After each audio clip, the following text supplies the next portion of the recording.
Bienvenue dans un nouvel épisode de En coulisses. Aujourd'hui, on a le plaisir de recevoir Elisabeth Bouchot. Donc, merci beaucoup d'être avec nous, déjà, pour commencer.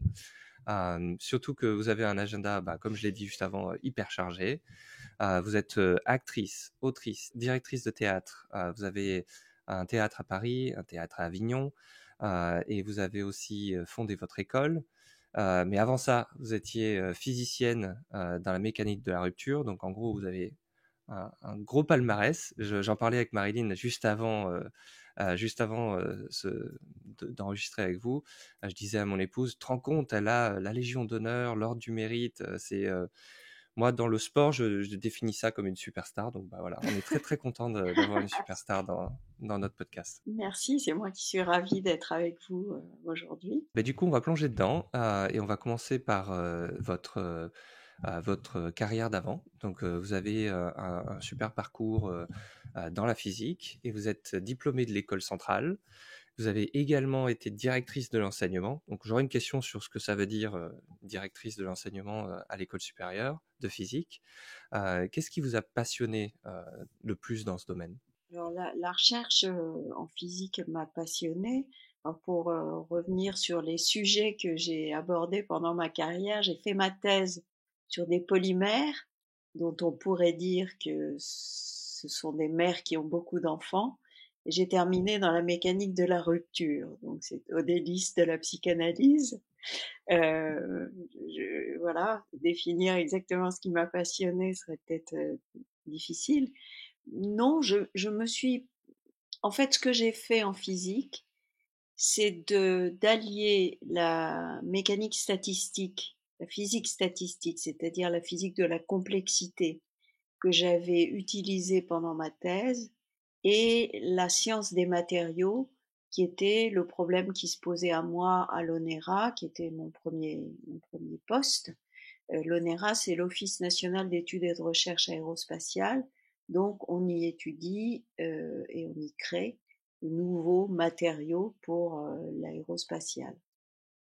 Donc, voilà, ce qui m'a vraiment intéressé, c'est de mélanger ces deux cultures avec en plus de la mécanique au sens traditionnel du terme, mélanger tout ça et en faire un domaine un peu nouveau, ça m'a vraiment passionnée.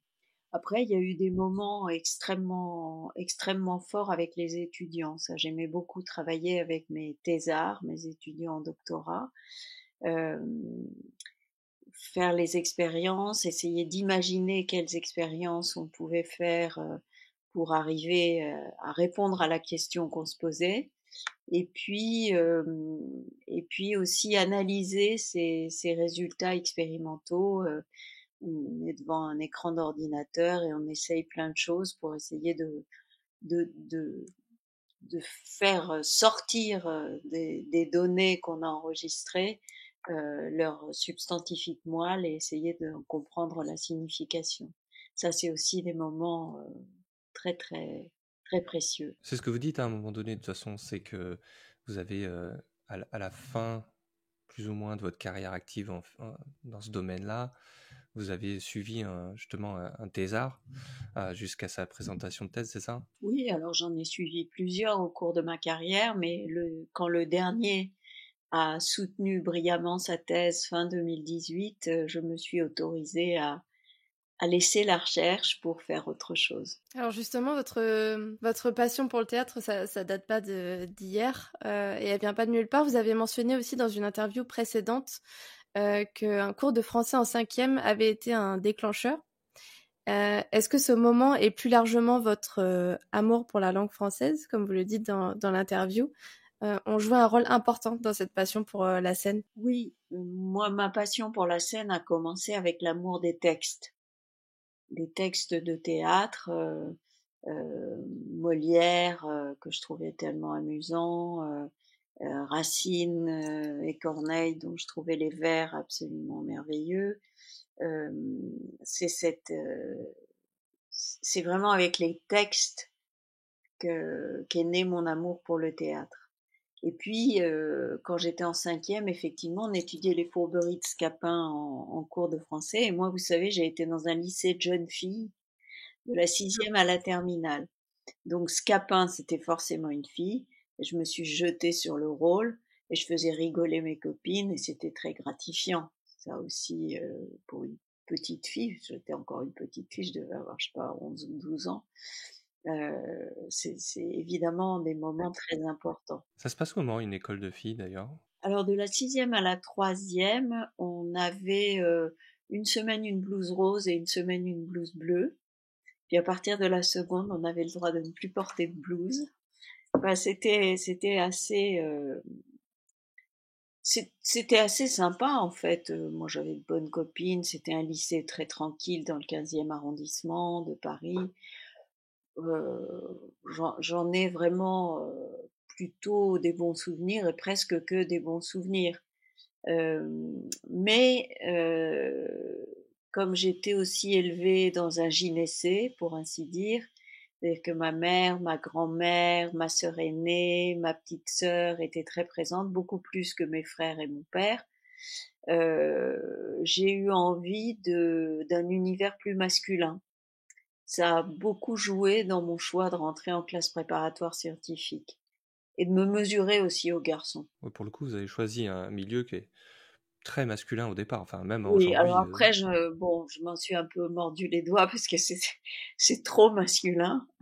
Ouais. Et ça, c'est un sujet de préoccupation qui n'est pas que le mien d'ailleurs, mais au moment où j'ai passé mon bac, j'avais vraiment envie de changer d'atmosphère, quoi, et de me retrouver avec plus de garçons. Sortir d'une zone de De pas de confort, un petit confiance, peu. mais ouais, pas de confort, mais presque De quoi. confiance, oui, vous avez raison. C'est plutôt sortir d'une zone de confiance. Où, oui, on a confiance d'autant plus que, enfin, ça s'était bien passé. J'aimais beaucoup être entourée par ma famille, les femmes de ma famille et par mes amis proches. Donc, mais oui, c'était un petit risque. Il y avait aussi, donc ça a été une décision genrée d'une certaine façon. Euh, il y avait aussi le fait que faire de la science plutôt que de la littérature, qui était certainement mon premier amour, c'est aussi choisir la possibilité d'une ascension sociale. Oui, Parce que évidemment. même à l'époque, les carrières scientifiques et techniques, c'est encore plus vrai aujourd'hui, je crois. Parce que l'ascenseur social étant cassé comme il l'est, il reste finalement les carrières, si on devient ingénieur, voire technicien supérieur, eh bien, on s'élève socialement. Et ça, moi je viens d'un milieu modeste, c'était une envie et presque une mission que je m'étais imposée pour ma famille, quoi. Ouais. Donc, Ouais, du coup, encore voilà. plus de pression pour vous, quoi. Parce que Oui, mais c'était une pression internalisée. Je me rendais pas compte que c'était une pression, parce que c'était une pression que je m'étais totalement inventée. Enfin, mes parents ont peut-être dit des choses implicitement, mais ça n'a jamais été explicite. Ils m'ont jamais dit, ma fille, tu vas devenir ingénieur. C'est ça qu'il faut faire. Ça n'a jamais été Non, forcé. jamais. après, c'est ce qu'on Mais en dit, hein, même c'est que les temps, enfants je sont des sais que, éponges, quoi. voilà, voilà. Et j'avais cette conscience très forte que on venait d'un milieu modeste, qu'on avait eu des difficultés, voilà, financières, etc. Et donc qu'il fallait s'en sortir et choisir un métier où, contrairement au métier de comédienne où on ne sait pas ce qu'on va gagner à la fin du mois, ni même si on pourra travailler. Euh, Moi, que je voulais, c'est savoir ce que j'allais gagner à la fin du mois. Ça a aussi beaucoup joué. Ah, et puis ça se comprend. D'ailleurs, c'était une de nos questions, parce que dans un interview, vous dites justement que votre famille n'a pas vu forcément l'intérêt pour le théâtre d'un bon œil. Du coup, ça a été un frein, ça, et ça a guidé votre décision de mettre ça plus ou moins de côté au départ Oui, oui, oui, oui, oui. Je savais, sans qu'ils aient eu là encore à le formaliser explicitement, euh, je, je, je savais que ils verraient d'un très mauvais œil que je fasse du théâtre. Parce que, on ne sait pas ce qu'on gagne à la fin du mois. Deux, c'est quand même des gens d'une autre génération. Moi, j'ai eu des parents relativement âgés et qui venaient de Tunisie. C'était pas le progressisme à son maximum, quoi. Donc, voilà, j'ai été plutôt élevée dans cette idée que le théâtre, c'est pas pour nous. Même si, encore une fois, ça n'a jamais été explicite. Et c'est quand je suis arrivée en troisième année de l'école centrale que celui qui allait devenir mon mari et qui connaissait tout ça par cœur parce que je m'en étais ouverte à lui, m'a dit je crois que tu vas pas terminer dans le caniveau, tu peux t'inscrire au conservatoire. Et je me suis inscrite au conservatoire qui était le plus proche de mon école d'ingénieur. Donc j'ai commencé avec ma troisième année de centrale. Ouais, justement, c'était aussi une de nos questions. Vous avez commencé donc le théâtre en parallèle de vos études d'ingénieur. Comment vous organisez pour faire ces deux activités? Parce que c'est quand même des activités qui prennent du temps. Est-ce que c'était compliqué ou au contraire, est-ce que c'était facile dès le début? J'ai pas le souvenir de grandes difficultés. Euh, je me souviens que les cours de théâtre, j'y allais plutôt en fin d'après-midi le lundi, une fois que les cours à Centrale étaient terminés. Le mercredi, c'était vraiment en soirée. Et le samedi, c'était toute la journée. Donc, c'était tout à fait aménageable dans mon emploi du temps de l'école. Et puis, je travaillais beaucoup, mais ça n'a jamais été pour me déplaire. Donc, une carrière dans la science, de toute façon, forcément, il va y avoir beaucoup de travail, quoi. Enfin, en tout cas, c'est l'idée que je m'en fais, quoi. mais vous en faites une idée juste et on travaille un petit peu tout le temps sans que ça soit forcé, quoi. On choisit de travailler tout le temps parce que c'est un métier de passion. Et ça, c'est une grande chance. Donc, on ne peut pas se plaindre de travailler tout le temps parce que c'est un grand bonheur. Non, enfin, on s'en rend plus compte aussi. On sait qu'on travaille, on sait qu'on a beaucoup de choses à faire. Parfois, ça, c'est un peu stressant, mais on y prend un grand plaisir, ça, c'est sûr. Un grand plaisir qui peut être doublé d'une grande angoisse dans certaines circonstances. On peut se noyer au final dans le travail, quelque part, non? Oui, ça, je pense qu'on peut se noyer, mais les gens, ils savent se noyer dans le travail, dans d'autres professions. Euh, je crois que dans la recherche, on, on, on a voilà, toujours quelque chose à faire, mais 90% du temps, ou 95 même pour cent du temps, on est dans des phases où on comprend rien à ce qui se passe. Donc ça, c'est assez angoissant. Ah, Et c'est ça frustrant fait que, peut-être un peu. bah, c'est pas frustrant, c'est vraiment angoissant. On sait pas si on aura un jour la réponse de la question qu'on se pose et qui est une question centrale, qui devient la question de votre vie. Même si, une fois qu'on l'aura résolu, on sait très bien qu'on va passer à une autre question. Oui. Ouais. Mais ça, c'est un sentiment d'angoisse et qui fait d'ailleurs que beaucoup de chercheurs ont ce sentiment de l'imposteur, un petit peu. Et particulièrement les femmes, parce que ça se double du fait qu'elles sont les seules qui ressemblent à des femmes Mm. dans leur environnement immédiat de travail. Donc, elles se disent qu'elles sont pas à la bonne place, elles sont pas bien Ouais. rangées. Mais je crois que c'est quand même à la base quelque chose qui est commun à tous les chercheurs et qui est intrinsèque au travail, quoi. J'ai mon beau-frère travaille aussi dans la recherche et il a fait toute ça et il a toujours eu ce manque c'est pas un manque, mais j'ai toujours eu l'impression qu'il n'arrivait pas à réaliser ce qu'il apportait en fait. Et toujours ce besoin de se dire oui non mais bon je suis pas encore assez bon ou je suis pas encore si ou ce que je fais c'est pas et Oui, c'est assez intéressant. c'est typique. C'est typique. Après, il y a des divas hein, quand même qui sont très très contents d'eux, mais disons que beaucoup de chercheurs, je pense la majorité, largement, a un peu ce syndrome de l'imposteur et se demandent si la prochaine fois, on va trouver la réponse, quoi. Est-ce que c'est pas un peu C'est un similaire métier finalement? difficile. Est-ce que Pardon? c'est pas similaire finalement au théâtre? Parce que j'ai l'impression que c'est un peu ça aussi, non? Les gens qui débutent ou qui travaillent, et puis il y a des divas, et il y a des gens qui du coup se posent plein de questions. Oui, bien sûr, au théâtre aussi, on peut se demander si on est fait pour ça, si on va y arriver, si. Alors, il faut travailler beaucoup, effectivement, et puis il faut tomber sur de bons metteurs en scène.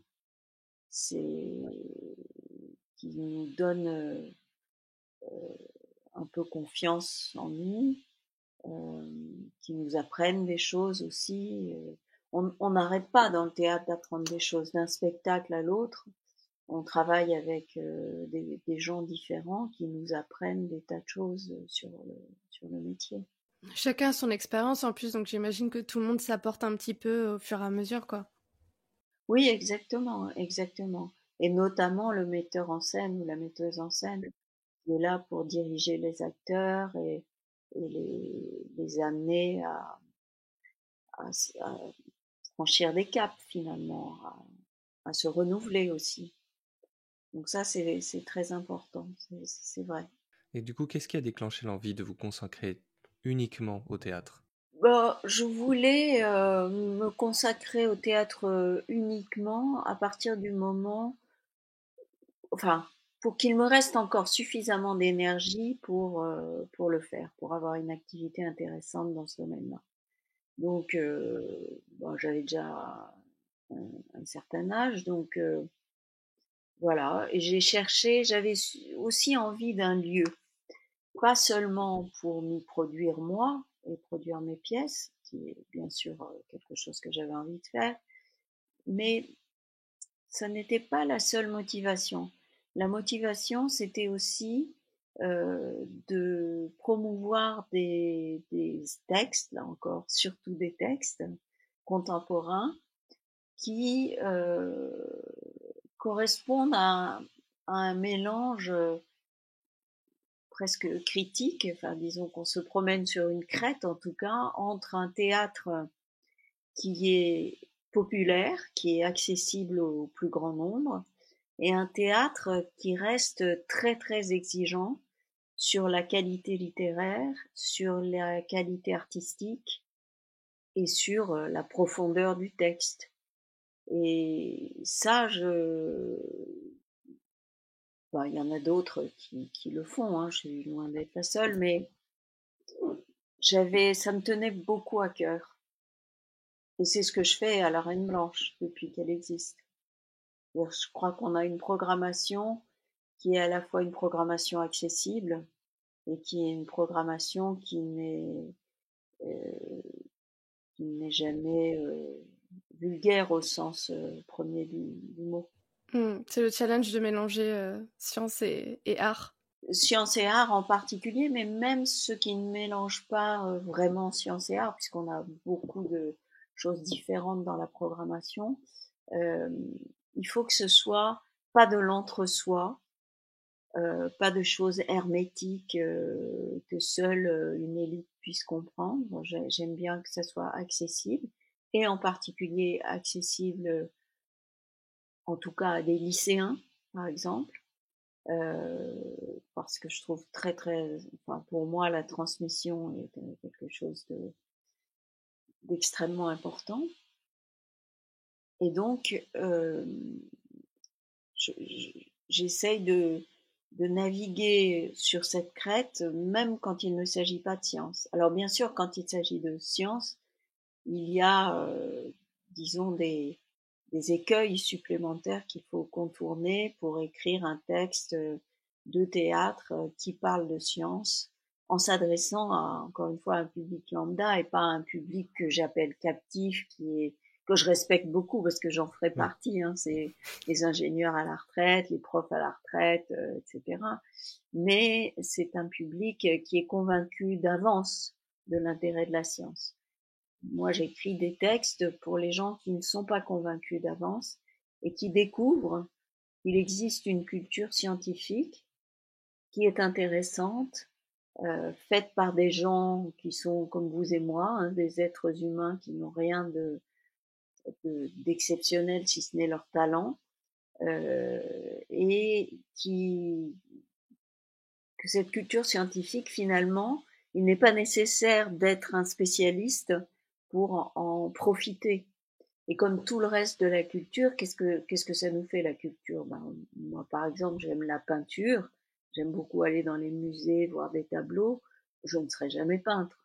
Je n'ai pas ce talent et je ne cherche pas à le développer. De la même façon, je crois qu'on peut apprécier la science sans être spécialiste. Et la culture, elle apporte des clés pour décrypter le monde, et il en faut. Et elle apporte aussi beaucoup de plaisir. Oui, parce qu'on apprend quelque chose, et donc du coup, on Ouais. apprend Voilà. comment certaines choses ont été créées, etc. Et ça, il y a toujours, j'ai toujours ressenti ce besoin des gens, en fait, de comprendre certaines choses. Et au départ, on a l'impression que c'est pas accessible, et au final, quand c'est expliqué de manière assez simple, et ben, tout de suite, ça devient hyper intéressant, Accessible, ouais. accessible. Enfin, ouais. Parce qu'à l'époque, les sciences, c'est vrai que, enfin, en tout cas, moi, pour mon expérience personnelle, c'est vrai qu'à l'école, j'étais pas très bonne en sciences et du coup, on nous catégorise dans une case en mode, ok, bah, tu comprends pas, du coup, ben, ça sert à rien de t'y intéresser. Mais peut-être que, justement, en regardant ces pièces accessibles, j'arriverai à comprendre et même à aimer. Mais je pense que c'est un gros problème, c'est la façon dont, les sciences sont enseignées, Mm.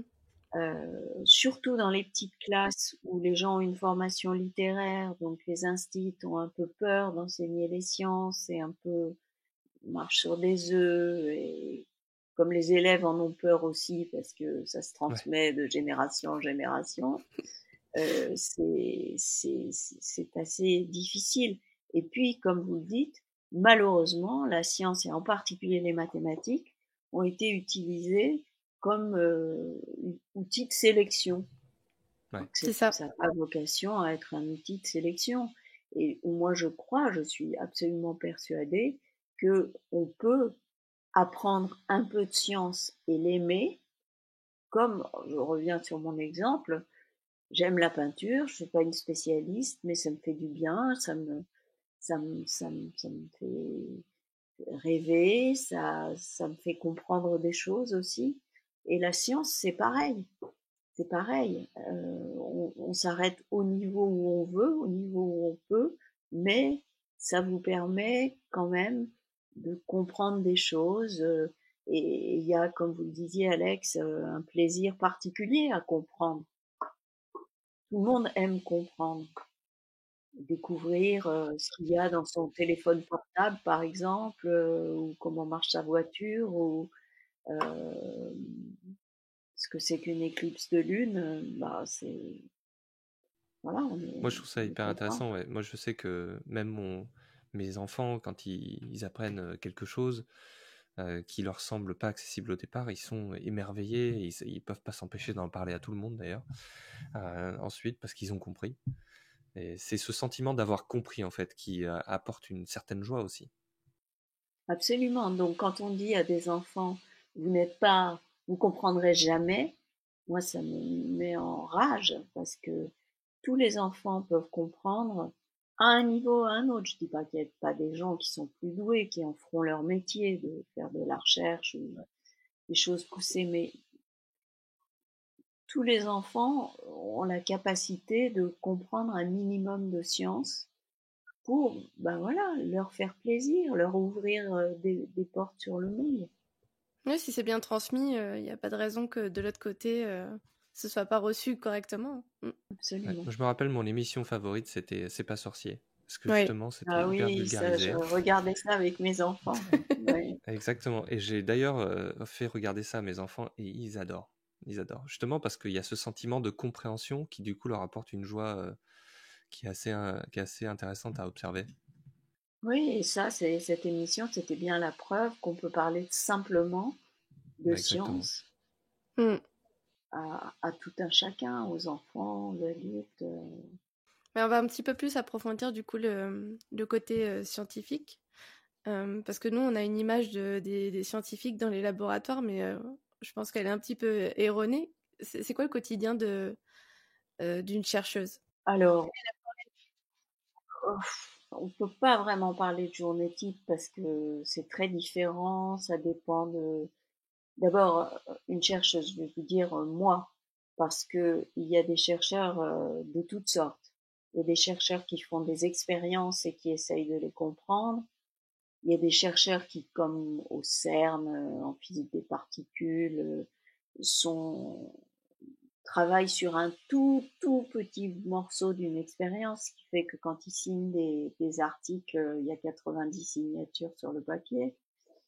Il y a des théoriciens qui ne font que des calculs, des théories, parfois utilisent leur ordinateur pour faire ce qu'on appelle des simulations, c'est-à-dire essayer de mettre des hypothèses dans l'ordinateur, quelques règles du jeu et de voir ce qui en émerge.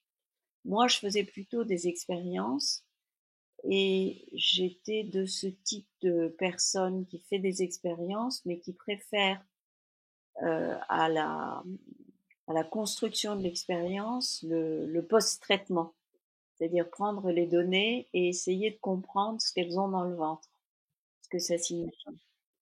Donc voilà, il y a des phases où on construit quand même, on est bien obligé de construire son expérience. Il y a beaucoup de phases de discussion avec ses étudiants, avec ses collègues, avec des spécialistes de ci ou de ça, avec les techniciens, bien sûr, dans la phase de construction. Il y a la phase où on fait son expérience, on va essayer d'avoir des paramètres que l'on fait varier pour voir comment l'expérience réagit. Et puis après, il y a ce que j'appelais le post-traitement, c'est-à-dire qu'on analyse les données. Moi, je le faisais sur un ordinateur avec un certain nombre de méthodes qui permettent de comprendre ce qu'on a observé finalement. D'accord. On lit beaucoup d'articles écrits par les autres et on écrit soi-même, on rend compte de ces résultats dans des articles scientifiques. Ça, c'est une activité très importante. Pour essayer de lier peut-être tous les travaux de chacun et peut-être comprendre. Absolument. La première chose qu'on dit à des étudiants, par exemple, qui arrivent pour faire une thèse, c'est de lire la littérature, c'est-à-dire les articles qui ont été écrits par d'autres chercheurs dans le même domaine. Bah, déjà, ça permet de ne pas refaire les mêmes recherches ou les mêmes erreurs et Absolument, de capitaliser. Ouais. absolument. Il faut savoir ce qui a été fait, ne pas refaire non plus les mêmes erreurs, parfois. Ouais. Oui, ça évite de perdre du temps. Ça évite de perdre du temps, oui. Et du coup, vous avez mentionné le milieu scientifique comme étant très masculin. C'était quoi le défi pour une femme, du coup? Alors, d'abord, oui, il est très masculin, ça dépend des disciplines. On a des disciplines comme la biologie ou la chimie où on est pratiquement à parité. Mais moi, j'étais dans un domaine très, très masculin. Et à la physique, déjà, c'est assez masculin, quelle que soit la sous-branche de la physique. Mais en plus, j'étais à la jonction avec la mécanique des matériaux. Alors, la mécanique, très masculin. Voilà. Donc, Vous étiez la seule femme ou il y en avait d'autres? non, il y en avait d'autres, mais bon, au cours de ma carrière, ça a varié, disons. Il y a eu des moments où j'étais plus ou moins toute seule avec quelques étudiantes perdues dans le département. Parfois, on était quelques-unes. Parfois, oui, à l'ONERA, j'ai longtemps été la seule avec des techniciennes. Il y avait des techniciennes, mais pas de chercheuses, par exemple. Et ça, c'est un peu dans le labo, j'ai jamais eu de problème vraiment avec mes collègues à l'ONERA, par exemple. Là, j'étais vraiment. euh, mais dès qu'on est en dehors, pour être reconnu internationalement, il faut travailler 2 fois plus qu'un homme, ça, c'est sûr. Parce que notre parole de scientifique n'a pas la même valeur pour l'auditoire masculin que si on était un garçon.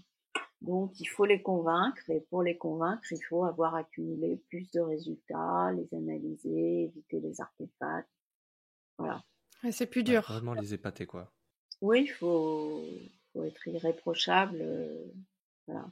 Alors, on dit souvent que les femmes sont plus attachées à l'éthique, au fait d'être sûres de leurs résultats, mais je crois que c'est partiellement en fait dû à ça, dû au fait que sinon on les croit pas, quoi. On considère leurs résultats comme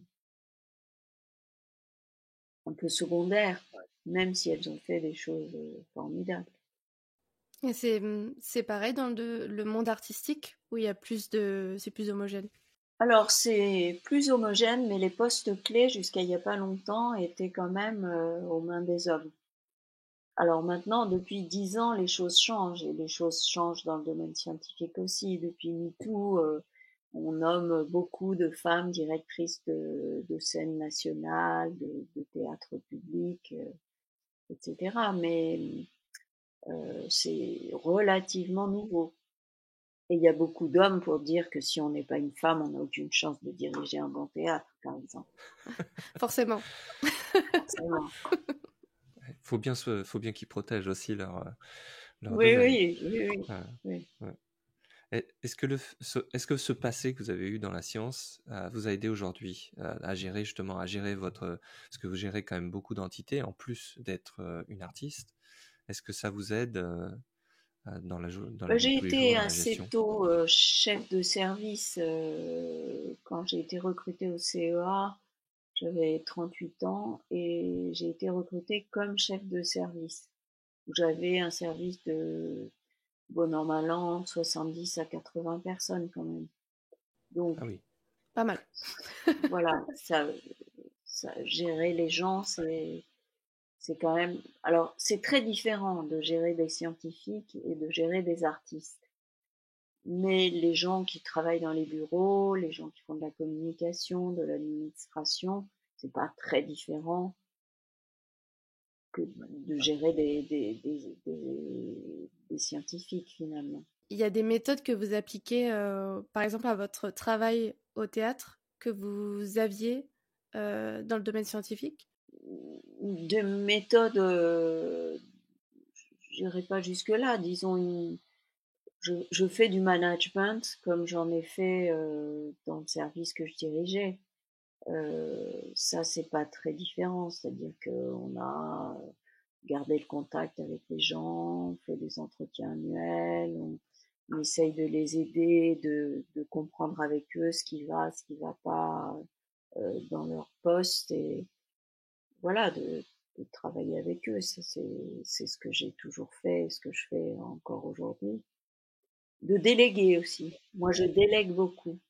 Ça, c'est très particulier parce que dans les sciences, surtout au commissariat à l'énergie atomique où j'ai passé pas mal d'années, les gens qui devenaient chefs de service s'arrêtaient de faire de la science parce que ils étaient écrasés par le poids des choses administratives, du management, de la gestion du quotidien.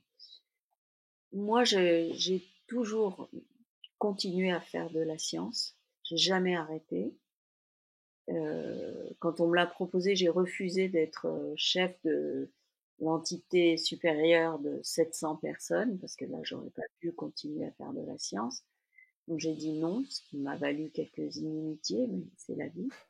Je suis très contente de mon choix. J'ai continué à faire de la science en même temps que j'étais chef de service. Et je continue à faire ça au théâtre, parce que sinon, je pourrais pas, mes journées n'ont que 24 heures, et je ne pourrais pas écrire, je ne pourrais pas jouer, mettre en scène si si je ne pouvais pas déléguer certaines tâches. Et il se trouve très bien entourée. Et voilà, et je délègue beaucoup. Ouais, sinon ça C'est la chose enlèverait la plus importante. Ouais, c'est ça. Ça enlèverait ces missions que vous aimez tant, en fait. Exactement. Mm. J'ai pas du tout envie de me priver d'écrire ou de jouer pour gérer le côté administratif, d'autant plus que je dors sur mes deux oreilles quand ce sont d'autres, les personnes qui m'entourent qui le font. J'ai une équipe géniale. Ouais, ça, c'est précieux. Oui, c'est essentiel. Dans un interview où vous étiez directrice de l'enseignement, déjà, ça implique quoi? Et vous avez dit dans l'interview qu'après justement la fin de la thèse d'un de vos étudiants, vous avez démissionné et que ça s'est plutôt bien passé. Comment ça s'est passé tout ça là? Ça implique quoi et comment votre démission a été prise? Euh, alors là, en fait, ça a été un peu des années rock'n'roll, c'est-à-dire que j'ai repris le théâtre de la Reine Blanche fin 2014. Euh, et en fait, j'avais déjà accepté depuis janvier 2014 d'être directrice de l'enseignement à l'ESPCI, l'École supérieure de physique et chimie industrielle de Paris, où j'avais été détachée du CEA. Donc, j'avais accepté ça, je prends le théâtre, qui était un souhait vraiment profond et ancien. Je ne passe pas à côté, mais je me trouve dans l'impossibilité de dire à mon directeur, tu sais, je te laisse tomber, je te laisse en plan au bout de 3 mois, Ouais. 6 mois où on a travaillé ensemble. Surtout que j'avais des projets pour l'enseignement. J'avais, en particulier, j'ai réformé ce qui s'appelle la 3e année à l'ESPCI.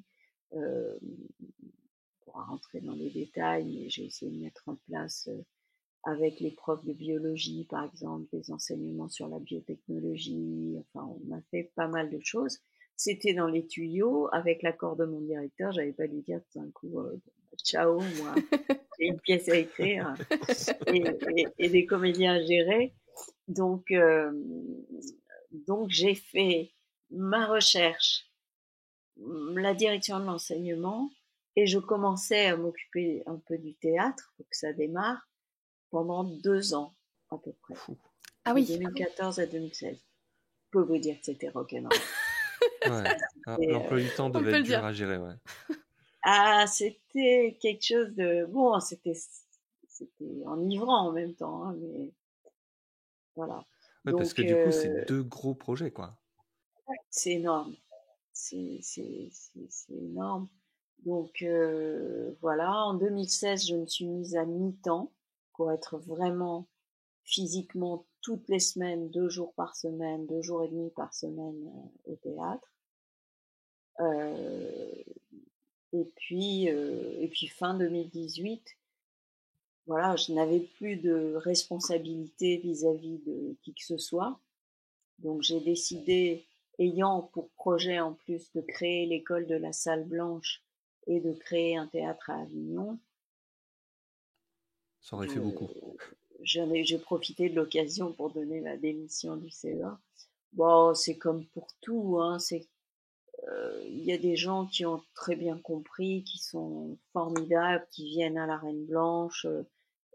Les entités scientifiques sont plutôt géniales.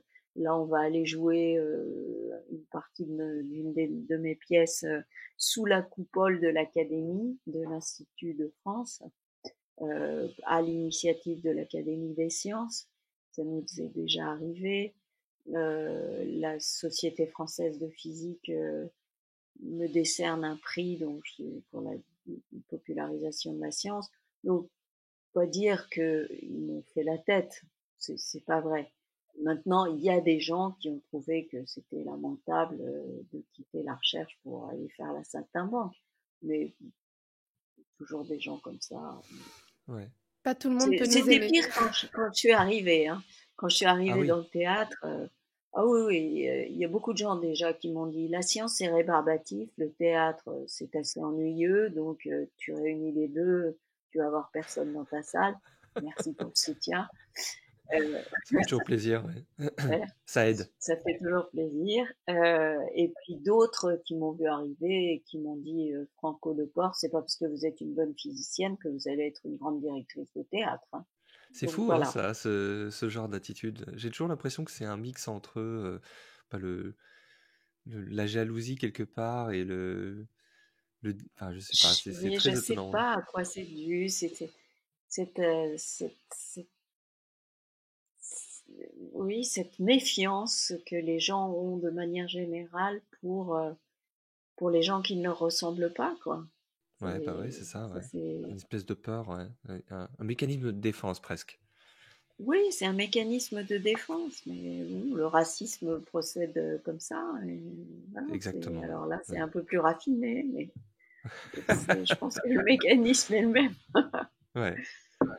Ah, mais vous Donc, avez dit qu'au début, personne voulait vous louer un théâtre. Est-ce que c'est lié à ça, du coup? C'est lié au fait qu'ils on vous voyaient voulait me pas vendre un théâtre. On Ah, voulait me d'accord, d'accord. vendre un théâtre. Enfin, vendre le bail. C'est-à-dire qu'ils appartiennent, ces théâtres, à des sociétés immobilières, ils appartiennent à des privés. Et, mais les gens qui gèrent un théâtre, hein, qui ont donc le bail, doivent le revendre une fois qu'ils s'en vont, qu'ils partent à la retraite, etc. Ils vendent le bail locatif et c'est me vendre ce bail locatif qui leur paraissait absurde parce que j'étais pas du cru, j'allais faire n'importe quoi avec leur bébé.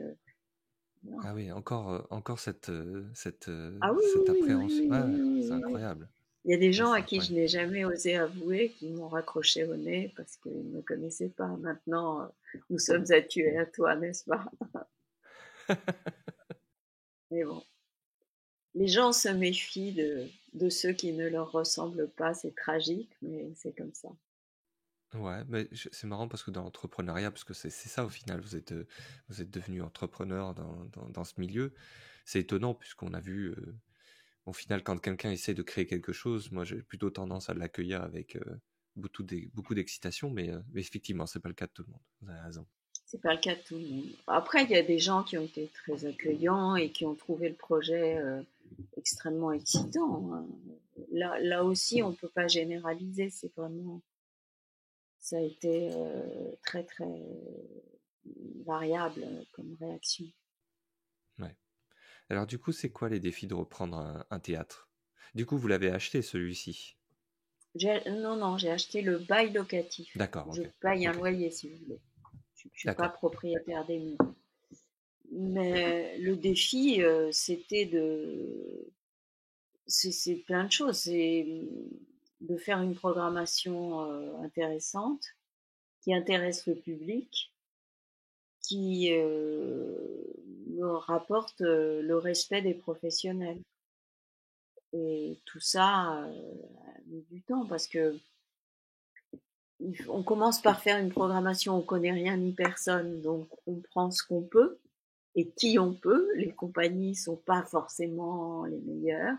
On a commencé avec des compagnies dites émergentes, c'est-à-dire des compagnies qui étaient de bons artistes, enfin qui avaient en leur sein de bons artistes, mais ces artistes étaient peu connus parce qu'ils commençaient.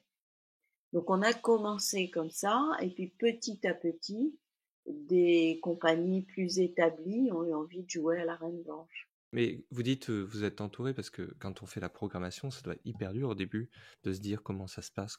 Vous êtes entouré de personnes qui étaient du milieu? Alors au début non. Au début j'ai pris un copain de ma fille, euh, mais qui avait le potentiel et le goût de plonger dans le théâtre. Et nous avons fait la programmation à deux. Il est maintenant directeur de la scène de recherche de Paris-Saclay, le théâtre associé à l'université Paris-Saclay. Donc, vous voyez, c'était un garçon brillant et qui a bien travaillé à la Reine Blanche et qui, du coup, a eu une proposition de poste ailleurs intéressante. Et là, maintenant, je fais la programmation avec quelqu'un qui est ma directrice adjointe, qui s'appelle Sabine Lacalor, et qui, elle, a toujours baigné dans le théâtre. Donc, Elle a un regard très, très aiguisé. On, on s'entend très bien sur la qualité des pièces que l'on va voir. Et ça permet effectivement de voir beaucoup de spectacles. Elle en voit d'ailleurs beaucoup plus que moi. Et de faire une programmation qui reste à la fois, qui a une unité, si vous voulez, mais qui en même temps est suffisamment éclectique pour attirer des gens différents. D'accord, ouais. Ouais, c'est un des défis dont j'avais pas confiance, mais qui fait tout sens, c'est le fait aussi de prendre du temps pour regarder en fait tout ça. Donc du coup, en plus de la gestion de l'écriture, vous avez aussi cette partie finalement de recherche quelque part pour Ah oui, trouver des tout à pièces. fait. Une grosse partie de mon temps, c'est recevoir des gens qui viennent me parler de leur spectacle, des metteurs en scène, des acteurs.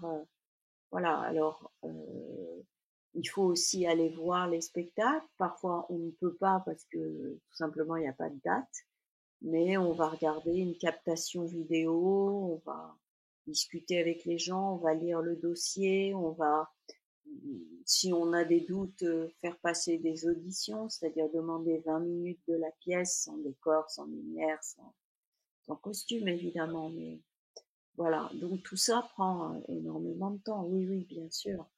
Dans une vidéo, moi, je vous ai vu jouer la pièce, mettre en place le décor, les costumes, tirer les racks de costumes. Vous étiez partout au final, quoi. Donc du coup, ça ressemble à quoi quand on va jouer une pièce, quand vous allez jouer une pièce, ça ressemble à quoi Parce que là, j'ai l'impression que vous étiez partout. Non, je suis pas partout. On aide autant qu'on peut, surtout à Avignon. En fait, je pense que la vidéo, vous l'avez vu à Oui, Avignon. oui, Les exactement. comédiens et comédiennes aident les régisseuses à mettre en place un certain nombre de choses parce qu'on a très peu de temps euh, pour, euh, pour changer de décor entre deux spectacles. Vous savez, on a 7 spectacles dans le lieu. Les, voilà, entre 11 heures du matin et le dernier doit être à 21h30, commencer à 21h30. Et donc, on a une demi-heure pour changer de décor. Ah oui, c'est rapide. Voilà, donc il faut aider, il n'y a pas de Oui. question. Comment vous vous organisez du coup pour faire tout ce que vous faites aujourd'hui? C'est-à-dire que le côté artistique, l'administration, Je vous ai euh, dit, le je financement. délègue beaucoup, d'une part, et je travaille tout le temps, d'autre part. Ça ne me change pas beaucoup du moment où Oui, vous j'étais avez de l'entraînement. scientifique. Voilà, C'est vous de avez de l'entraînement, l'entraînement. ouais. Non, mais écrire, c'est un bonheur. Je dirais pas qu'apprendre un texte, c'est un bonheur, parce que c'est pas ce que je préfère dans le métier. Qu'est-ce qui est le plus difficile ou le moins, la chose que vous appréciez le moins dans le métier de directrice de théâtre? C'est le management, parfois. Il y a des gens qui sont plus ou moins difficiles. Donc parfois, voilà, dire à quelqu'un qu'il travaille mal, j'aime pas ça. Je préfère dire des gentillesses aux gens. Donc ça me plaît pas. Euh, Faire des budgets, ça me plaît pas non plus. C'est pas ce qui m'excite le plus, en tout cas. Il faut bien, mais ça me plaît pas trop. Euh, Qu'est-ce que j'aime pas non plus? J'aime pas aller voir des spectacles qui sont pas bons. Mais ça, on ne sait pas Vous pouvez pas trop le avant savoir d'y à aller. l'avance, ouais. Je peux pas trop le savoir à l'avance.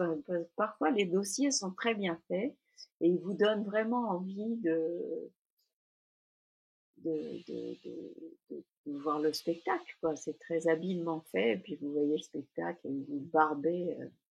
Et le théâtre, je dois dire, c'est la chose que je préfère, c'est ce qui m'emporte le plus au monde, plus que le cinéma, plus que l'art en général.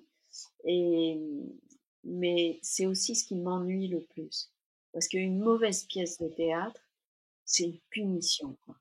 C'est vraiment une punition. C'est horrible. C'est insupportable. Moi, j'espère que ça vous arrive pas souvent, surtout. Si ça m'arrive souvent, oui, ça m'arrive souvent. Oh là là, si vous saviez le nombre de trucs insupportables qu'on va voir. Mais bon, Vous sortez de là, vous avez voilà. l'impression d'avoir passé 2 fois plus de temps que ce Oui, qui était, ah quoi. ouais. Quand je commence à regarder ma montre, oh, il n'y a que 10 minutes qui sont passées, mon Dieu, 1 heure et quart de spectacle comme ça. Ouais, ouais. Alors bon, Ça va être compliqué. Faut pas qu'il y ait de rappel, c'est quoi. compliqué. Oh, ben, au théâtre, heureusement, ça n'existe pas. Ça, on est tranquille. De l'autre côté, vous avez dit par contre que l'écriture, ça vous plaît, c'est ce qui vous passionne Oui, aussi. Et ça, vous le faites, vous avez toujours le même process pour faire l'écriture ou est-ce que vous mettez oui. toujours au même endroit Oui. Mhm. Ah non, je ne me mets pas forcément au même endroit. Il y a plein d'endroits où je peux me mettre, ça n'a pas d'importance. J'écris plutôt bien l'après-midi et le soir.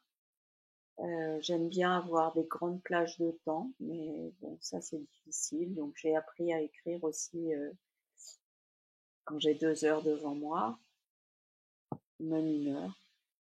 Euh, mais je veux dire, le process est toujours le même dans le sens où, par exemple, moi j'ai besoin de savoir exactement ce que je vais raconter. J'ai besoin de faire une dramaturgie précise avant de me lancer dans l'écriture. Donc c'est beaucoup de Parce que recherche au si, départ. alors, quand c'est un sujet comme par exemple les Fabuleuses, où ce sont des femmes qui ont existé, bien sûr, je fais beaucoup de recherches au départ.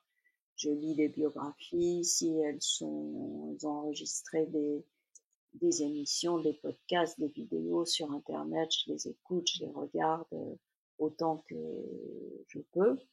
Euh, et puis après, j'essaye d'imaginer quelle histoire je veux raconter, quelle histoire et pourquoi. Donc une fois que j'ai la réponse à cette question, j'imagine, ben, scène numéro 1, ça va, c'est ça que je vais raconter, scène numéro 2, etc. J'essaye aussi de travailler en limitant le nombre d'acteurs et d'actrices. Parce que une production, ça coûte cher, qu'on est un théâtre privé, donc on est peu aidé, très très peu, juste par l'association pour le soutien du théâtre privé, mais on n'a droit à aucune aide publique. Donc j'essaye de limiter à 3, parfois à 4 comédiens, comédiennes. Euh, voilà, ça c'est. Mais c'est intéressant, hein, c'est un peu. Écrire sous contrainte, c'est fécond aussi. Oui. Oui, du coup, ça vous force à être créative aussi sur la façon de raconter, de Voilà, développer c'est l'histoire. olympien. Mhm. Et du coup, ça amène à la question de comment on crée une pièce de théâtre. Parce que là, vous parlez de la création de l'écriture, mais comment, bah voilà, c'est quoi les étapes? Une fois que le texte est en place ou à peu près, on sait qu'il y aura des modifications sur le plateau, il faut trouver un metteur en scène, une metteuse en scène que le sujet intéresse, qui soit susceptible de pouvoir mettre ça en scène. Ensuite, cette personne, si elle est intéressée, fait la distribution. Alors, en général, moi, je donne mon son de cloche parce que si je suis l'autrice et la productrice, j'estime que je peux donner quelques noms, voilà. Donc, je le fais. Et puis ensuite, eh bien, le metteur en scène va imaginer, après qu'on aura discuté bien sûr ensemble, imaginer ce que va être la pièce dans son côté concret. Et donc, elle fait appel à, je dis elle parce que je travaille beaucoup avec des femmes, moi. Euh, Elle va faire appel à un scénographe, un créateur, une créatrice lumière, costumière, voilà, idéaste, pour arriver à construire un univers signifiant. Et elle va bien sûr diriger les acteurs. Donc elle fait tout ce boulot en parallèle de tout ce qui est le concret de la pièce et puis ce qui est le concret de chaque rôle. Et du coup, mais en parallèle à ça, vous avez aussi parlé de la problématique financière. Du coup, ça rajoute des contraintes à la création de la pièce? Oui, ça rajoute des contraintes sur le nombre d'acteurs, actrices. Ça rajoute des contraintes. On ne peut pas se permettre d'avoir des grands noms de la décoration comme scénographe. Faut travailler avec des gens qui ont du talent. Et moi, je travaille avec Luca Antonucci, qui a un talent immense, mais qui reste quelqu'un de modeste, d'abordable dans les cachets qu'il demande. Pareil avec le créateur lumière, pareil avec la créatrice son, avec le vidéaste, voilà, le costumière. Donc c'est un peu un compromis entre le rêve et puis la réalité, mais on arrive à faire de très belles choses. Et pour faire une pièce scientifique, vous collaborez aussi avec d'autres scientifiques? Alors comme je suis scientifique moi, mais qu'évidemment je ne maîtrise pas tous les domaines, ce que je fais, c'est j'ai l'impression toujours d'arriver à comprendre à peu près ce qui se passe en lisant les biographies, des textes de vulgarisation, des choses comme ça. Mais je fais relire par quelqu'un qui est de la partie, qui est spécialiste de la question. Et donc, bon, jusqu'à présent, j'ai pas eu de remarques, enfin oh là là, mais t'as rien compris, c'est pas du tout ça. Hors sujet, Mais j'ai des petites remarques pour améliorer la chose et c'est bienvenu. Ça m'est arrivé surtout d'ailleurs sur la pièce sur Jocelyn Bell, qui s'appelle Prix Nobel, qui est donc Jocelyn Bell est une astrophysicienne irlandaise et là l'astrophysique c'est très spécial. J'ai pas eu de Tu n'as rien compris, mais Jean-Philippe Uzan, qui est un grand astrophysicien, a eu la gentillesse de relire la pièce et m'a donné des conseils. Et ça, c'est évidemment bien parce que j'ai d'autres astrophysiciens qui sont venus voir la pièce, qui ont dit formidable, ils étaient tout contents qu'on parle d'astrophysique. Voilà. Donc je pense que ça a beaucoup aidé. Tout le monde a une appréhension différente de toute façon à une pièce. Donc certains vont identifier des choses que d'autres vont juste s'imprégner complètement de la pièce, quoi. Oui, tout à fait. Oui, le grand public, je crois qu'il y a des choses qu'on apprend à travers ces pièces, que l'ADN a une structure en double hélice. C'est intéressant de savoir ça, vu l'importance que tout ça a pris dans notre vie de tous les jours. Euh, que la fission nucléaire, c'est casser un noyau atomique et que ça libère beaucoup d'énergie. Si déjà ce message-là, il est passé, c'est déjà très bien. Après, le reste, je fais en sorte que jamais on ne s'arrête pour parler de science. Donc, c'est mêlé, tout le discours scientifique est mélangé à la dramaturgie, vraiment de façon intime, ce qui fait que l'action continue. Et même si on ne comprend pas 3 répliques, c'est pas très grave parce qu'on comprend ce qui se passe, l'action continue, le type veut voler la photo 51 ou elle est furieuse parce que son collègue parle mal d'elle. on vient pas voir un cours. Non, on vient jamais voir un cours. Le didactisme est à proscrire, je crois. Il faut être pédagogue, ça oui, mais pas didactique. Il faut vraiment faire en sorte que l'action avance. C'est ça le théâtre, c'est une action qui avance. Et si il y a 3 mots qu'on comprend pas à un moment de la pièce ou même à 2, 3 moments de la pièce, c'est pas très grave. C'est un peu comme d'écouter de la poésie. On Oui, comprend pas tout, mais c'est beau quand même. mais on comprend l'idée générale. Voilà, exactement. Et là, je crois que je n'ai jamais eu de j'ai rien compris, c'était ennuyeux. Jamais.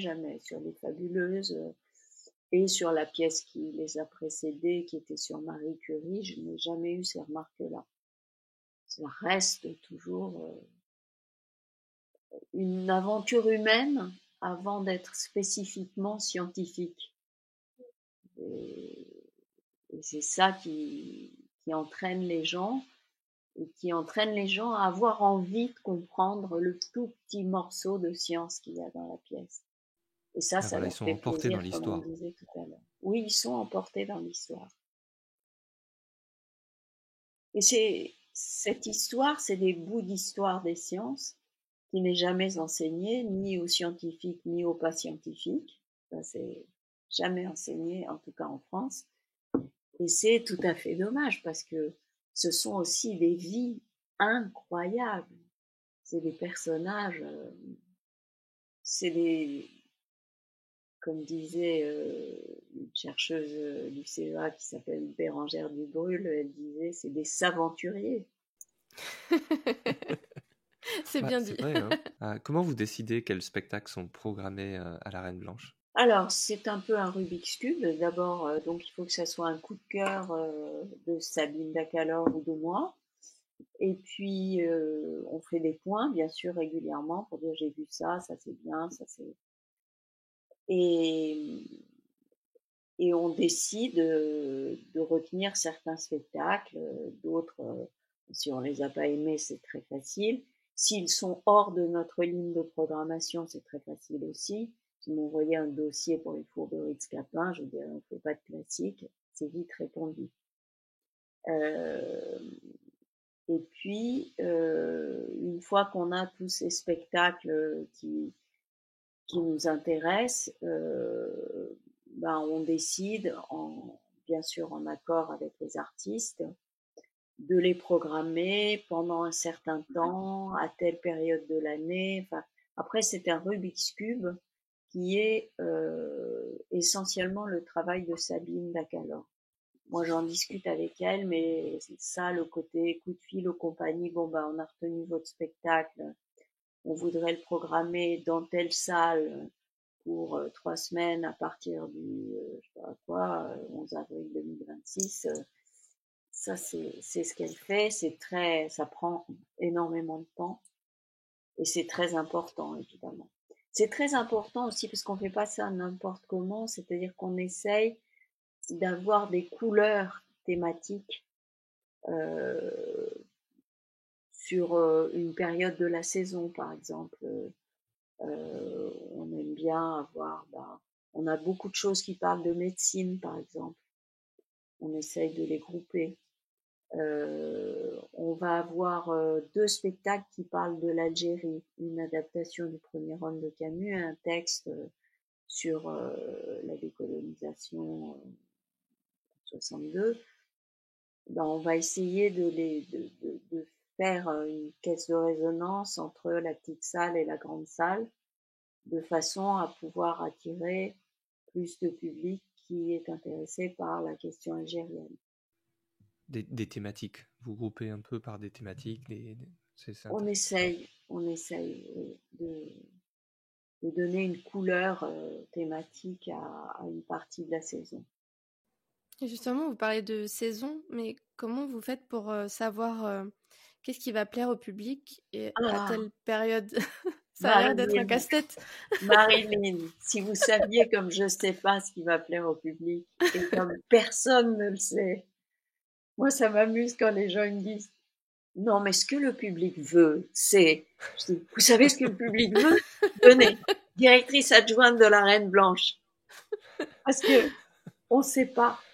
Il y a des spectacles que j'ai adorés et qui n'ont pas, comme on dit pudiquement, rencontré leur public. Et il y a des spectacles que j'ai programmés parce que c'était pas mal, bien joué, etc. Mais enfin, il n'y a pas de quoi. Et ça a eu beaucoup de succès. Donc, franchement, on ne sait pas. Et les gens ont l'impression aussi que dépendant des périodes de l'année, de l'horaire, de tout ça, va avoir une incidence. C'est pas vrai. Au bout de Non, 10 ans, je peux vous dire, j'ai une statistique d'enfer. C'est pas vrai. On a des spectacles à 19h qui marchent très bien et d'autres qui ne marchent pas du tout. À 21h, pareil.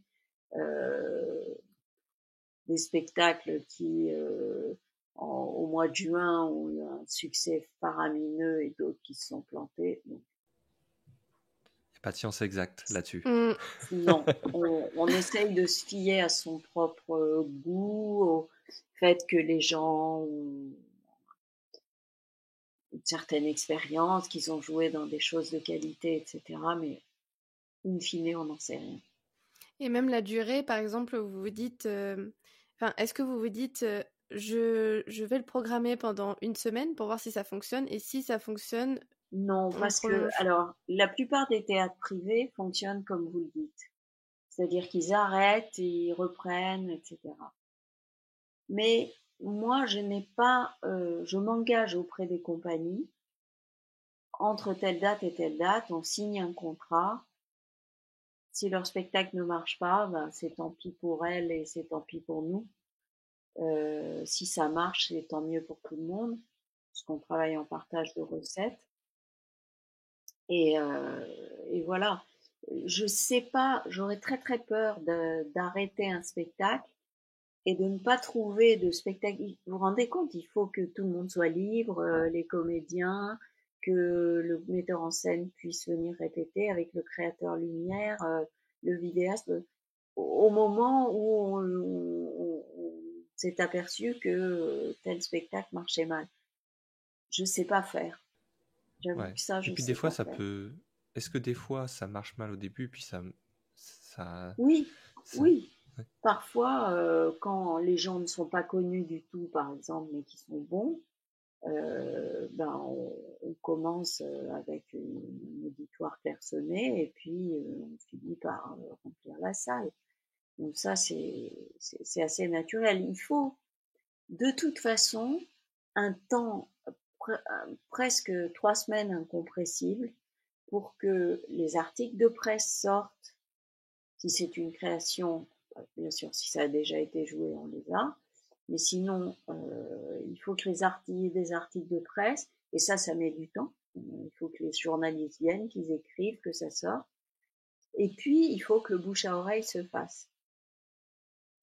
Et donc, le bouche à oreille, il augmente, hein, parce que pour faire du bouche à oreille, il faut des bouches. Donc, il faut déjà des gens dans Des la gens qui viennent. salle. Donc, il faut arriver à un certain niveau pour que ça soit efficace. Donc, tout ça prend un peu de temps. Donc, vous avez entièrement raison, ça croît. Donc, parfois, il ne faut pas abandonner non plus trop rapidement. Mais on voit bien les spectacles qui n'arriveront jamais à remplir la salle, peut-être pas, mais en tout cas avoir un public raisonnable. Et ceux qui marcheront, même si au début tout le monde est un peu à la même enseigne. Comment vous travaillez avec les acteurs pour qu'ils s'approprient des thématiques scientifiques? Parce que des fois, ils n'ont pas forcément. Est-ce qu'il y a des gens qui ont pas d'affinité au départ? Non, il m'est arrivé de travailler avec par exemple Benoît Di Marco qui lui a une petite culture scientifique, comme c'est quelqu'un d'extrêmement cultivé, il a fait un bac scientifique, il s'est plongé pour des questions techniques dans de l'optique, de l'électricité, donc il en connaît un rayon sur ces sujets, et puis c'est quelqu'un de très cultivé, donc il s'est ouvert à la culture scientifique, mais parfois les gens ne connaissent pas du tout, donc j'essaye de leur expliquer. D'abord, en général, le texte est, est fait pour qu'ils comprennent sans avoir trop à réfléchir, puisqu'il est fait pour un public qui n'y connaît rien. Euh, mais parfois, il se pose des questions. Il faut que quand même l'acteur ait une longueur d'avance sur le public. Donc, il se pose des questions plus fouillées, plus précises. Et là, on en discute. C'est souvent avec, évidemment, le metteur en scène. Il y a un travail de fait. Mais vous avez raison, déjà ils ont le support du texte, et il y a ce Oui, fait de. Ouais, donc ils peuvent s'appuyer là-dessus. Mais ils peuvent aussi vous poser des questions sur comprendre comment, comment quelque chose fonctionne pour oui, être oui, plus. oui, bien sûr. Ouais. Mais ils l'ont fait effectivement pratiquement à chaque fois. Souvent, je leur fais un petit cours, un crash cours, voilà, simplifié sur telle ou telle chose. Par exemple, sur Rosalind Franklin, c'était difficile de. C'est un cliché de rayons X. Donc, on ne sait pas ce que ça fait un cliché de rayon X. Déjà, les rayons X, bon, ben, on sait qu'on peut faire une radio avec, qu'on voit nos os, que ça traverse donc les épaisseurs de matériaux assez facilement. Mais à part ça, on ne sait pas trop comment ça marche. Donc, il faut expliquer simplement ces choses-là. Et, et c'est très bien. Et moi, j'adore quand les comédiens se posent des questions scientifiques, évidemment. Ça veut dire qu'ils ont bien appréhendé leur rôle. Ils sont prêts à devenir des scientifiques sur scène. Ouais, et puis même, ça aide à l'authenticité aussi, parce que je lisais plein d'articles là-dessus, justement, sur certains acteurs qui, du coup, essaient de s'imprégner en passant du temps avec des gens du métier pour avoir les bons gestes, les bonnes réactions, etc. Et est-ce que c'est plus facile pour vous de jouer des rôles que vous avez écrits pour vous-même? Parce que vous avez déjà tout le côté scientifique, mais même des pièces qui sont Mais pas même des scientifiques. pièces qui sont pas scientifiques, oui, je crois que c'est plus facile. Parce que j'aime les textes déjà. J'ai aucune réserve. De toute façon, les rôles que je joue, c'est dans des textes que j'aime, qui me parlent, évidemment. Sinon, je dirais non, c'est tout.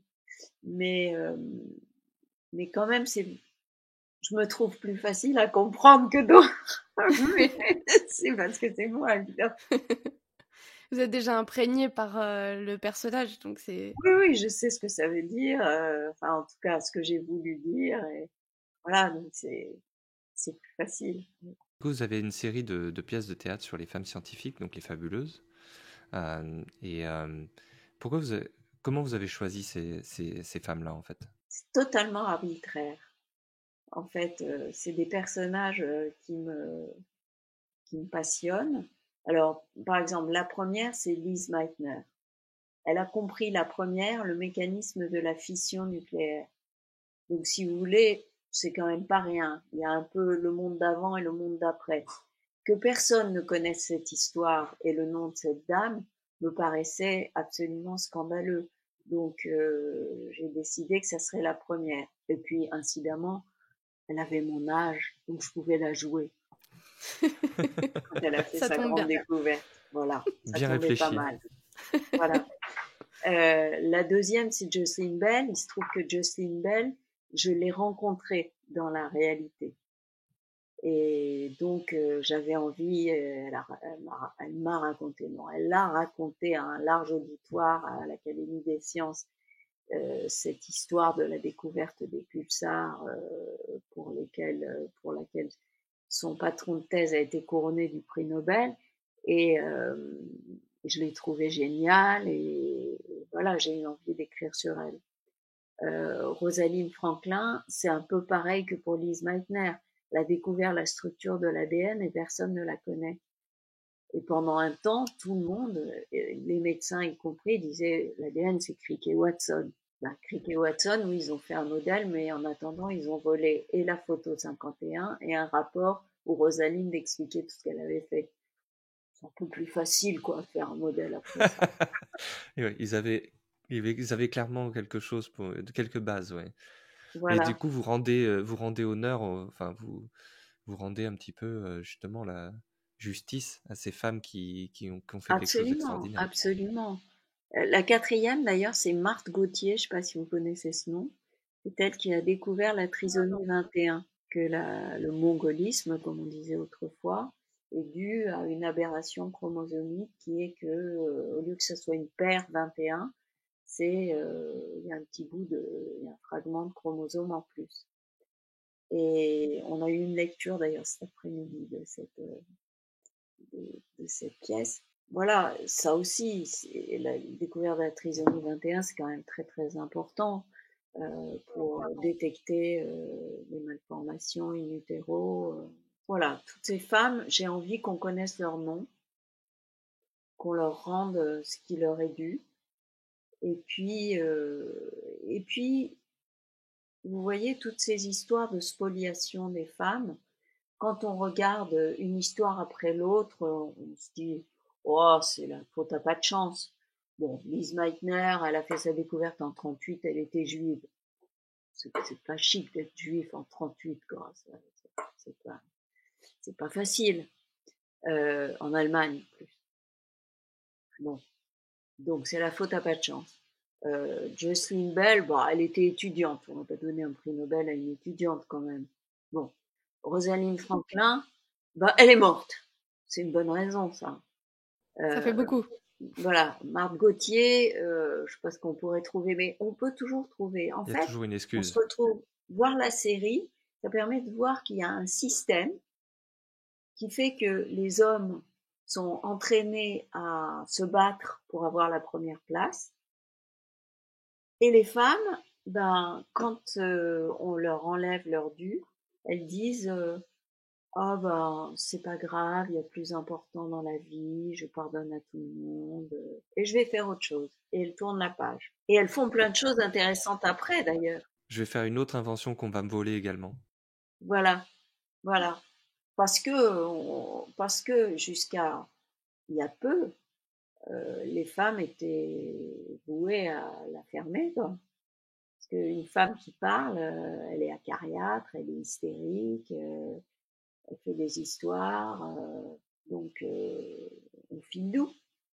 Enfin, on filait doux. Maintenant, je crois que les jeunes Ça générations n'ont évolue. pas la même. Ça évolue et c'est tant mieux. Et c'est tant mieux, ouais. On en a parlé un petit peu tout à l'heure, mais depuis 2019, vous avez fondé l'école La Salle Blanche, une formation en 2 ans. Comment est venue l'idée de créer cette école? Elle est venue avec les complices, le comédien Xavier Gallet et le dramaturge Florian Azoulay, qui avaient déjà enseigné ensemble. Et l'envie, c'était de faire une école un peu différente des autres à plusieurs titres. D'abord parce qu'il y a plus de travail à la table, plus de travail sur les textes. Donc après ce que je vous ai dit, ça ne vous étonnera pas que ça soit quelque chose qui me plaise. D'autre part, c'est vraiment une école qui est basée sur la création, puisque en deuxième année, les élèves écrivent leurs textes sous la direction de Florian Azoulay, mais quand même, ils écrivent leurs textes et ils le jouent sous la direction de Xavier Gallet. Ils le jouent un peu dans leur école et ils le jouent dans des conditions professionnelles au théâtre de la Reine Blanche pendant une semaine. Donc ça, c'est très différent. Et puis, la dernière chose, c'est que moi, je voulais pas mettre des chômeurs sur le marché en faisant des acteurs qui n'ont aucune notion de comment promouvoir son propre projet. Donc, on leur donne des cours de production, on leur apprend à faire un dossier qui est ce qu'ils enverront à qui de droit, mais en particulier à des directeurs de théâtre. Moi, je reçois leur dossier qu'ils ont élaboré avec quelqu'un qui s'appelle Chantal Hurault, qui est responsable des éditions de la Comédie Française, donc pas n'importe qui, et qui ensuite ils me l'envoient. Et moi, il y a trois possibilités. Soit je les reçois pas, parce que leur dossier est tellement mauvais et incompréhensible que ça me donne pas envie. Soit je les reçois, mais je les programme pas, parce qu'ils savent pas défendre leur dossier à l'oral. Soit je les reçois et je les programme. Voilà. Donc ça leur apprend à tout ça, qui sont des étapes pour ne pas qu'ils les découvrent quand ils seront sortis de l'école. Et puis, on leur apprend aussi, donc les cours de production, c'est aussi leur dire à quel guichet ils peuvent frapper et quand pour essayer d'avoir des subventions pour leur projet. Donc, on veut vraiment qu'ils portent leur projet et qu'ils sachent pratiquement comment le faire vivre. C'est les équiper au mieux pour mieux réussir au final. Absolument. Les équiper à la fois artistiquement, mais aussi d'un point de vue pratique, parce que si on est un grand artiste qui dort près de son téléphone en attendant qu'on appelle, venez chère grande dame, on vous attend, ça risque pas d'arriver. Enfin, ça n'arrive plus à l'époque où nous sommes. Vous avez parlé des difficultés au départ quand vous avez voulu avoir votre théâtre. Quelle était la réception du coup pour l'école? Est-ce que vous avez eu une réception similaire? Non, l'école, comme j'étais avec deux enfants de la balle, un comédien très reconnu de théâtre, Xavier Gallet, et un dramaturge qui a toujours travaillé dans le théâtre, eh bien, ça a posé beaucoup moins de problèmes. J'étais pas la seule débarquée sur la Lune avec mon scaphandre. Et les pièces, vous disiez qu'elles étaient jouées dans votre théâtre, mais est-ce qu'elles sont jouées aussi dans d'autres théâtres en France ou uniquement dans vos théâtres? Les pièces des élèves, non. Ça reste des travaux de fin d'études, donc elles sont jouées dans leur école et au théâtre de la Reine Blanche. Après, au théâtre de la Reine Blanche et ailleurs, il y a d'autres. Par exemple, une élève de la première promotion, qui est celle qui est rentrée en 2019, Barbara Chanu, a monté un, un spectacle qui s'appelle Duras Platini. C'est très intéressant parce que c'est une vraie interview que Marguerite Duras a effectuée de Michel Platini, vous imaginez la rencontre, dans Libération. Et elle a imaginé un dialogue, enfin, en partie ce dialogue existait, mais en partie seulement. Et donc c'est passionnant, c'est drôle, très très drôle à des moments, parce que Duras a été avec les jeunes gens assez marrante, quoi. Eh bien, ce spectacle, on l'a programmé à la Reine Blanche et il va un peu partout. Et là, ça n'est plus son travail de fin d'études, Oui, ça va au-delà. ça va au-delà. Alors, ce qui est génial, c'est que toutes les promotions jusqu'à présent ont créé ensemble leur compagnie. D'accord. Voilà. Il y a une compagnie pour la première promotion, une compagnie pour la deuxième. Donc les gens s'entendent bien, aiment travailler ensemble, et ça, c'est très gratifiant. Et du coup, ils continuent uniquement dans l'acting ou est-ce qu'ils certains d'entre eux, du coup, au sein de la compagnie, font d'autres types de métiers, plutôt Oui, producteurs, ils plutôt... font Oui, un peu tous les métiers, la communication, la production, la diffusion. Ça tourne en général, d'ailleurs, dans les jeunes compagnies, tout ça tourne, tous les métiers sont, sont un petit peu mélangés. Sur un spectacle, on va faire l'acteur, et sur l'autre, on va s'occuper de la diffusion ou de la presse. On a un petit peu un couteau suisse. des touches à tout, mais en fait, c'est ce que vous les préparez à faire aussi. Donc, du coup, Oui, oui, parce que c'est ça la réalité des choses. Ils seront pas acteurs à 100%. Il faut, en tout cas au début. Après, on leur souhaite de ne faire que ce qu'ils aiment vraiment, c'est-à-dire bien sûr. jouer sur un plateau. Et on les incite d'ailleurs à venir voir les différents métiers, parce qu'ils sont adossés au théâtre de la Reine Blanche où on a tous les métiers. On a des chargés de production, des chargés de communication, des administrateurs, des régisseurs, et c'est intéressant. D'abord, de toute façon, même s'ils ne font que l'acteur, entre guillemets, ils, ils auront à discuter avec tous ces corps de métier. Donc c'est intéressant de les connaître, mais en plus, ils pourront mettre la main à la pâte. Alors la régie, en général, non, parce que c'est très technique, ça demande une véritable formation.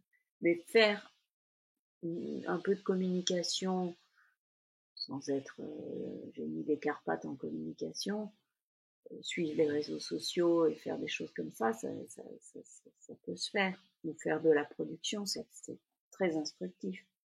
Ils ont une vue globale de tout l'écosystème, en fait. Absolument. Et ça, c'est vraiment nécessaire pour savoir s'orienter dans un monde compliqué. Elisabeth, on a une dernière question pour vous. Pourquoi, selon vous, c'est important aujourd'hui de rendre la culture scientifique accessible à un plus large public? Alors, je crois que encore une fois, la culture, il faut la partager avec le plus grand nombre. Il y a une culture scientifique, c'est une branche de la culture générale qui est trop peu enseignée, mais trop peu divulguée, disons. Mais en plus, aujourd'hui, toutes les grandes questions qui traversent la société, les épidémies, le genre, le changement climatique, le partage des richesses, les droits de douane, tiens, toutes ces questions, quand on écoute l'actualité, pour y comprendre quelque chose et se faire son opinion, il faut avoir quand même quelques billes scientifiques. Bien Mm. sûr. Même si la science n'est pas la seule, enfin les sciences dures ne sont pas les seules habilitées à traiter de ces questions. La philosophie, la psychologie, la sociologie, enfin, tout ça est évidemment bienvenu. Mais il faut quand même une petite teinture scientifique. Et puis, on est dans un pays qui se méfie de la science. Et ça me fait très, très peur. En particulier, il y a un mouvement anti-vax qui est assez fort. Et par rapport à l'Angleterre ou l'Allemagne, il y a en France beaucoup de gens qui pensent que la science, finalement, apporte autant de mal que de bien. Et c'est terrible. Et que les vaccins tombent dans le camp du mal. Et donc, on a des recrudescences de coqueluche, de tuberculose. C'est parce que les gens ne font plus vacciner leurs enfants. Ces questions sont d'une importance extrême. Et évidemment, la première qualité d'un scientifique, c'est de reconnaître la valeur des faits. Et aujourd'hui, on a des faits alternatifs Des faits qui n'existent pas ou manipulés. Des faits qui n'existent pas, mais qui sont défendus par les plus hautes sphères dans certains pays d'outre-océan. Et voilà. Et ça diffuse, tout cet état d'esprit anti-scientifique diffuse. Et je trouve que c'est très grave parce que évidemment, on fait gober n'importe quoi à n'importe qui et c'est très dangereux. Merci beaucoup pour le temps que vous avez passé avec nous. On a appris plein de choses. C'était très agréable. Ouais. Très sympa. C'était très passionnant. Ouais. Pour être très honnête, on avait encore beaucoup plus de questions, mais on s'est dit que on pouvait pas non plus monopoliser votre temps. Du coup, merci encore mais je vous en prie. pour passer du temps avec nous.